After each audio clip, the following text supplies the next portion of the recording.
Welcome to Reflect with Ed Fassio. Get ready to experience one of the world's first 100% digitally generated podcasts, where we take a step back, dive deep, and strive to learn new things. Join us as we unpack thought-provoking ideas, personal reflections, and inspiring stories to help you stay in the know. Reflect is brought to you by the minds at ByteBrain and powered by emerging technologies from Google, HeyGen, OpenAI, and 11 Labs. Thanks for tuning in. Now, relax and prepare to reflect. So, you know how we do, diving into all this stuff, and we got a really interesting one today, huh? AI girlfriends. Yeah. And all the stuff that goes with that, especially with relationships. I think it's fascinating, really. I mean, how technology and like actual human connection are kind of like meeting up with this. Yeah, and it's like right away, the CNN piece we got, it's like, whoa, AI girlfriends are like a real thing, you know? Totally. They're not some far off thing anymore. And not just that, you can like, what's the word? Customize them. Make them basically what you want them to be, personality-wise, interests, the whole deal. It's kind of wild when you think about it. It is. And that's what's so crazy, right? You get to create this ideal thing. Almost like, I don't know, it's like a, what's the word? Yeah, like a fantasy. Fantasy, yeah. But like even more, it's like you're designing it. Mm-hmm. And we're seeing companies like, I think it was Gatebox, they're making these holographic companions. I saw that, yeah. So you could actually have like a virtual girlfriend just hanging out in your living room. Whoa, that's getting really, really fast. It's cool, but also, like, I don't know, a little strange. For sure. But, okay, before we go down that rabbit hole, we got to talk about why people even care about this stuff, you know? And one of these articles, I think it was Pew Research, they had these stats, kind of scary. 63% of guys under 30 are single. And loneliness is, like, a huge problem for them. Yeah, I saw that too. So could these AI girlfriends actually be a good thing? You know, like an answer for that. It's a big question. I mean, researchers are really trying to figure that out. There was this one study, I think it was in Science Direct, and they were talking about how AI companions could help with loneliness, not just for young guys, but for like older people and even kids with, you know, like special needs and stuff. Interesting. So it's a broader thing than I initially thought. Oh, yeah, totally. And this whole thing about social presence is a big deal here. Social presence? What's that? So it's like, it's that feeling you get when you think you're interacting with something real. Yeah. Like another person, even if they're not like physically there. Okay, I get it. And the better AI gets at acting human, the stronger that feeling becomes. I can see that. But still, it's got to be different, right? Like connecting with a computer and a real person. Are we going to end up with a bunch of people who don't know how to have real relationships?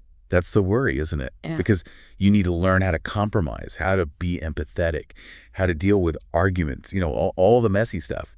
And if your AI friend is programmed to always agree with you, are you really learning those things? That's a great point. It's like we're almost setting people up to fail in a way, which actually that reminds me of something else from that CNN thing. They were talking about how these AI girlfriends might give people like unrealistic expectations for relationships. Right, because if your AI partner is always perfect and happy, it's going to be hard to find that in the real world. And that HubSpot article, they said something similar. Like people might not understand the limits of real relationships anymore. Exactly. It's like that saying, familiarity breeds contempt or whatever. If you're used to an AI who's always down for whatever, any relationship that requires actual effort, it's going to feel wrong somehow. And it's not just romantic relationships, you know, it's like how you interact with everyone. That's a really good point. I didn't even think about that. So we've talked a lot about the downsides, but that Forbes article, they did mention some positives about AI and dating in general. Oh, for sure. AI isn't just about making these digital girlfriends. It's also changing how dating apps work. How so? Well, one big thing is what they call hyper-personalization. Never heard of it. It's like AI can look at your data, you know, what you like, what you do, and find matches that are way more accurate than before. So it's not just, oh, you both like pizza and hiking. It's deeper than that. Exactly. It's like AI is playing matchmaker with a PhD or something. That's pretty cool. Yeah. And it's not just about finding the perfect match. AI can also make online dating safer. Oh. The Forbes article talked about how AI can spot fake profiles, you know, catfishing and all that. Yeah. So it helps people feel more confident and secure when they're using dating apps. It's definitely a step in the right direction, making things safer. Yeah, no more catfishing. That's always good. But even with all that, it makes you think, you know? If it's getting easier to find a perfect match online, even if it's just an AI, does that make real relationships even harder? It's like what's happening with social media already, you know? We're so used to these curated versions of everything. Right, like, is real life just too boring after that? Maybe. And you know what the CNN piece compared it to? What's that? Pornography. Whoa, okay, that got dark fast. How so? Well, think about it. Porn used to be this taboo thing, right? Yeah. Now it's everywhere. And it's kind of messed with how people see sex and relationships. Because it's so unrealistic, you mean? Exactly. And the worry is AI companions could do the same thing. Like, we get used to these perfect AI relationships, and real people just can't compete. That's the fear, yeah. And it's not just about romance either, is it? Right, it's bigger than that. It's about how we connect with each other in general.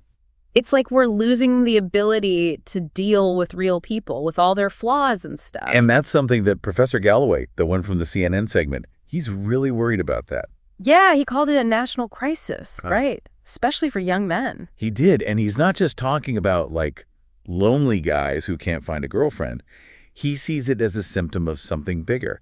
Social isolation, economic anxiety, all that. So it's like these AI girlfriends are a Band-Aid, but they're not actually fixing the real problem. Exactly, and he even made a connection between this and, like, conspiracy theories and stuff. That's interesting. How so? Well, his point is, if people are spending all their time in these digital echo chambers, surrounded by AI companions who always agree with them, it's going to mess with their perception of reality. Yeah, that makes sense. They're not going to know how to deal with different opinions. Right, and that lack of empathy, that's what can lead to some scary stuff. Yeah, it's like they're losing touch with what it means to be human. In a way, yeah, it's a complicated issue, that's for sure. It is, and it's easy to get caught up in the doom and gloom. But we got to remember, technology isn't good or bad on its own. It's how we use it that matters. Exactly, and I think that's the key takeaway here. We need to be having these conversations, asking the tough questions. Because AI is here to stay, it's not going anywhere. So how do we make sure we're using it for good, you know? Especially when it comes to something as important as relationships. That's the million-dollar question, isn't it?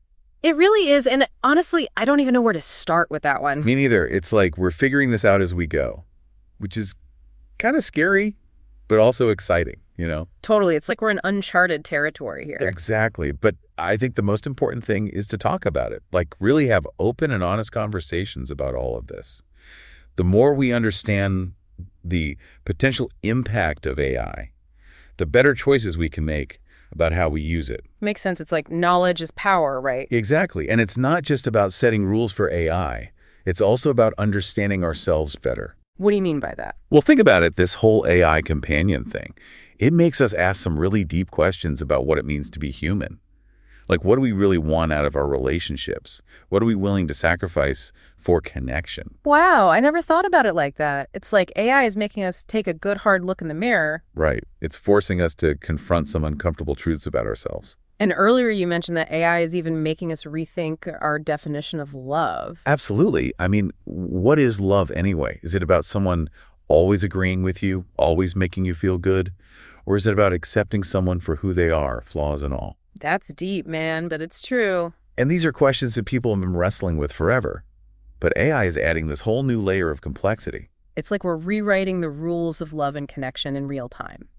And speaking of rewriting the rules, what about intimacy? If we can create AI that feels real, does that change what intimacy even means? That's a tough one, and I don't think there's a right answer.